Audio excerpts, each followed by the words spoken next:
Oral GLP-1s, they do exist. So no needles, but what's the catch? So I'm Tiffany. I am a physician assistant, but also a GLP-1 advocate. I help people get access to GLP-1s that can't get them through traditional insurance. So if that's something you're struggling with, check out the links over in my bio to help you out. So let's get into it. What's up with oral GLP-1s? Are they worth the price? So the only FDA approved option for an oral GLP-1 right now is oral semaglutide, which is also known as Rybelsus. So in the clinical trials of this drug, people who were taking the highest dose, which was 14 milligrams, lost between 8 and 10 pounds over a 6-month period of time.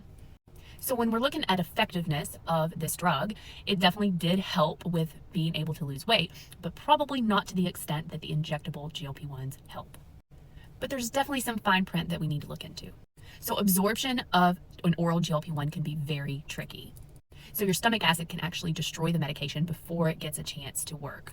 So that's why you actually have to take it on an empty stomach and just with a very small amount of water, and then wait at least 30 minutes to eat or drink anything else.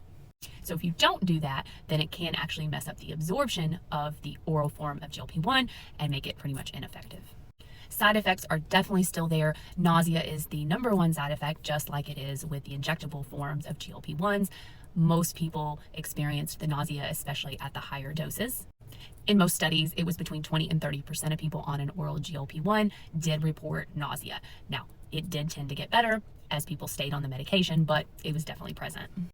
So, my personal opinion is that the oral GLP-1s do have a place for people who have severe needle phobia, or maybe they are within 10 or 15 pounds of their goal weight already.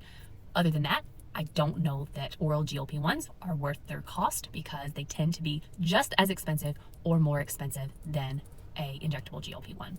So when you look at the risk and the benefit of both medications and taking into consideration that a GLP-1 injection is only once a week and it's done with a very, very tiny needle, I usually opt to put people on an injectable form. But again, this is why you talk to your provider about the risk and benefit of each form. But under no circumstance do I want you to fall for the scam that I've seen online of these oral GLP-1 drops. Okay, I've seen these on TikTok Shop and I've seen them on Amazon. These are not GLP-1s. This is a scam, okay? And so if you actually look on the box, sometimes these boxes, they're misspelled, the labels, it's very sketch. But these are touted as GLP-1 activating substances.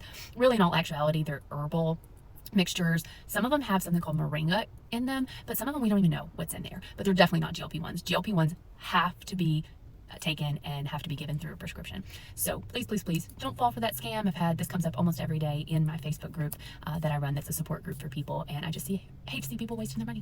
So, all right, guys, if you have another question, let me know. I'd love to answer it.